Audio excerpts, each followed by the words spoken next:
وعلیکم السلام ورحمۃ اللہ وبرکاتہ۔ گزارش یہ ہے، آپ کا سوال تو صرف اتنا ہے کہ کتا بچے کے کپڑوں پہ یا ہاتھوں پہ کسی جگہ پہ چاٹ لیتا ہے تو اس کا کیا حکم ہے۔ تو بات یہ ہے کہ یہاں دو باتیں، خشک کتے کا جسم بچے کے خشک کپڑوں کے ساتھ لگتا ہے یا بچے کے جسم کے ساتھ لگتا ہے تو اس میں تو کوئی حرج نہیں۔ ہاں، کھانے پینے سے پہلے ہاتھ دھو لینا کافی ہے، وہ تو ویسے بھی سنت ہے۔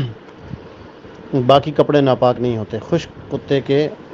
جسم کے بچے کے خشک کپڑوں کے ساتھ لگنے سے کپڑے ناپاک نہیں ہوتے۔ ہاں، گیلا لگے گا تو پھر اس میں ناپاکی کے امکانات پیدا ہو جائیں گے۔ دونوں میں کوئی بھی ایک چیز گیلی ہوگی تو ناپاکی کے امکانات پیدا ہو جائیں گے، اس لیے پھر احتیاط اسی میں ہے کہ ان کپڑوں کو پاک کیا جائے۔ اور اگر کتا چاٹ لیتا ہے ہاتھوں کو یا کپڑوں کو، پھر یقیناً ناپاک ہو جاتے ہیں، پھر اس صورت میں بھی ان کو پاک کرنا ضروری ہے۔ آپ کا سوال تو صرف یہاں تک ہے، لیکن اس پہ میں کچھ بات اور بھی کرنا چاہتا ہوں۔ وہ یہ کہ کتا جتنا بھی پیارا اور خوبصورت کیوں نہ لگ رہا ہو، آخر کتا ہی ہے، اور ہمیں حضور اکرم صلی اللہ علیہ وسلم نے ان چیزوں سے منع فرمایا۔ آپ صلی اللہ علیہ وسلم کا ارشاد ہے کہ لا تدخل الملائکۃ بیتا فیہ کلب او تصاویر، اللہ تعالیٰ کی رحمت کے فرشتے اس گھر میں داخل نہیں ہوتے جس میں کتا ہو یا اس میں تصویریں ہوں۔ تو اور بہت سی احادیث سے یہ بات ملتی ہے کہ جو آدمی دیہات میں رہتا ہے یا جانور رکھے ہوئے ہیں اور کتا اس کی ضرورت ہے، یا ایسی جگہ اس کا گھر ہے کہ آبادی سے باہر ہے اور وہاں حفاظت کے لیے اس کو کتے رکھنے کی ضرورت پڑ جاتی ہے اور وہ کتے رکھتا ہے، یا کوئی کھیتی باڑی کی حفاظت کے لیے رکھتا ہے، تو ایسے آدمی کو تو کتا رکھنے کی اجازت ہے۔ اس کے علاوہ یہ جتنے کتے ہیں نا آج کل، یہ ممی ڈیڈی قسم کے لوگوں نے رکھے ہوئے ہیں، اور کتے بھی ایسے ہی ہیں کہ وہ بس ان کتوں ہی کی خدمت کرتے رہتے ہیں، کتے ان کے کسی کام کے نہیں ہوتے۔ وہ چور آ جائے، ڈاکو آ جائے، تو یہ کتے تھوڑی ان کو، یہ کتے تو خود ہی بیچارے ڈرپوک ہوتے ہیں۔ تو اس لیے ایسے کتے جو ہیں ان کا رکھنا کسی صورت جائز نہیں۔ اور آپ جس معاشرے میں رہ رہی ہیں وہاں پر،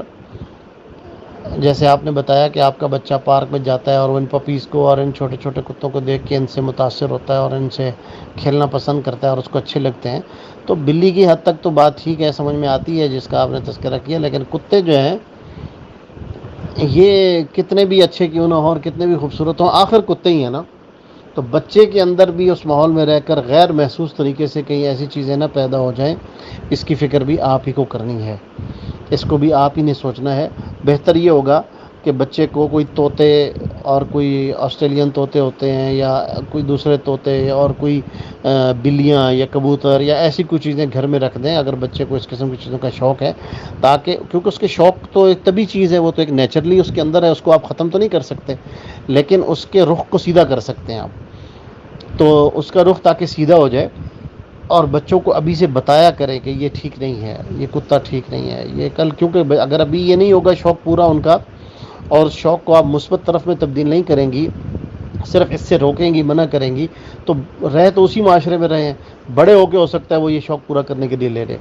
تو میں نے یہاں بہت لوگوں کو دیکھا ہے کتوں کی خدمت کرتے ہوئے، یقین مانے انسان گرتے گرتے یہاں تک آ گیا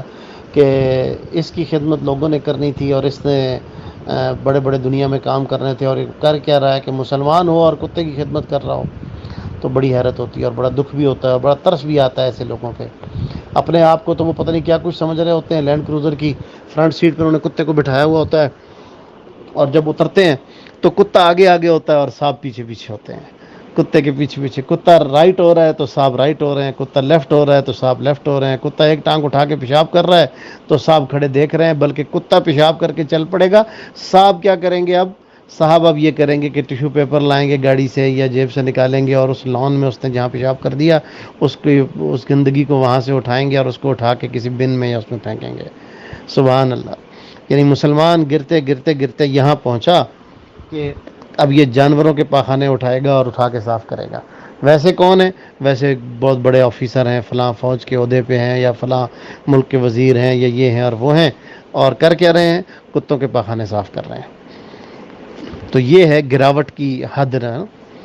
تو اس لیے ہمیں اس چیز کی نفرت بچوں کے دل میں پیدا کرنی چاہیے کہ حضور اکرم صلی اللہ علیہ وسلم نے ان سے منع کیا ہے۔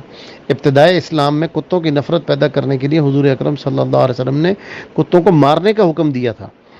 اور فرمایا تھا کہ ان کو مارو، اور خاص طور پہ الکلب الاسود، کالے کتے کو، کیونکہ اس کی محبت زیادہ لوگوں کے دلوں میں تھی پہلے۔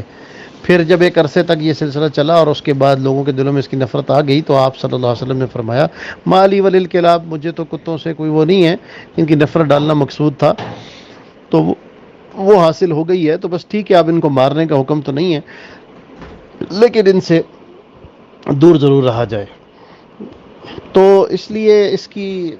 طرف بھی ہماری توجہ کا ہونا بہت ضروری ہے کہ آخر یہ کتے ہی ہیں۔ وہ مجھے ایک واقعہ یاد آ گیا، ایک عورت تھی، اس نے جنگل میں کہیں گزر رہی تھی، تو کوئی بھیڑیے کا بچہ اس کو نظر آیا، اور وہ بالکل لاوارث تھا، بالکل چھوٹا بچہ، جیسے ابھی پیدا ہی ہوا ہو، تو ان کی ماں کہیں مر گئی تھی یا کیا ہوا تھا۔ تو اس نے سوچا کہ یہ اتنا چھوٹا بچہ تو یہ بھوک سے بلک بلک کے مر جائے گا۔ وہ اس کو گھر لے آئی اور اس نے کسی بوٹل سے اس کو دودھ پلایا اور اس کو کچھ نہ کچھ اس کے کھانے کا بندوبست کیا، اور تو وہ بہت چھوٹا بچہ تو صرف دودھ ہی پیتا ہے۔ پھر آہستہ آہستہ اس کو کچھ کھلانا شروع کیا، اور اس کو گھر میں ہی تو اس نے پالنا شروع کر دیا۔ اس نے یہ سوچا بھی چلو اب یہ بہت معصوم بچہ ہے تو میں ہی اس کو پال لیتی ہوں۔ اس نے اس کو، بھیڑیے کے بچے کو، گھر میں ہی رکھ لیا۔ تو کچھ عرصہ گزرا تو وہ بھیڑیے کا بچہ تھوڑا بڑا ہو گیا، تو اب اس کو اس بھیڑیے کے بچے سے اتنی محبت ہو گئی کہ اس نے کہا اب اس کو کیا میں نے جنگل میں چھوڑنا ہے، بس میں پالے ہی رکھتی ہوں۔ تو اس نے اس کو پالے ہی رکھا گھر میں۔ ابھی وہ بھیڑیے کا بچہ ہی تھا، ابھی فل بھیڑیا جوان نہیں ہوا تھا، کہ ایک دن وہ کہیں باہر چلی گئی، وہ خاتون گھر سے کہیں باہر کسی کام سے گئی، دیہاتی عورت تھی، تو اس کی بکری کھل گئی، جو بکری بندھی ہوئی تھی وہ کھل گئی، اور بکری کھل کے کہیں بھیڑیے کے جہاں بھیڑیا بندھا ہوا تھا اس کے قریب پہنچ گئی، تو بھیڑیے نے اس کے اوپر حملہ کر دیا اور اس کی بکری کو چیر پھاڑ کے رکھ دیا اور اس کو کھانا شروع کر دیا۔ اب جب اس عورت کو اپنی بکری سے بہت محبت تھی، جب یہ گھر آئی اور اس نے دیکھا کہ بکری مری پڑی ہے اور بھیڑیا اس کو نوچ رہا ہے اور کھا رہا ہے، تو اس نے پھر کچھ اشعار پڑھے عربی میں، قتلت شویہتی و فجعت قلبی، بہرحال لبے اشعار ہیں، تم نے میری بکری کو مار دیا، تم نے میرا دل کا ٹکڑا ٹکڑا کر کے رکھ دیا، میرا دل توڑ کے رکھ دیا۔ تو آگے اس نے کہا کہ ایک شعر میں اس نے 5-6 اشعار اس نے کہے تھے، ایک شعر اس میں اس نے کہا من انبا کا ان ابا کذیبو، تجھے تو میں بہت چھوٹی عمر میں لے کے آ گئی تھی، تجھے کس نے بتایا کہ تیرا باپ بھیڑیا ہے؟ تجھے کس نے بتایا کہ تیرا باپ بھیڑیا ہے اور تیرا یہ کام ہے؟ پھر اس عورت نے خود ہی اس کا جواب دیا آگے، اس نے کہا اذا کانت طباع طباع سوء فلا ادب یفید ولا ادیب، جب طبیعتوں کے اندر ہی خباثت موجود ہو نا، پھر نہ ادب نفع دیتا ہے نہ ادیب نفع دیتا ہے، نہ ادب نفع دیتا ہے نہ ادب سکھانے والا نفع دیتا ہے۔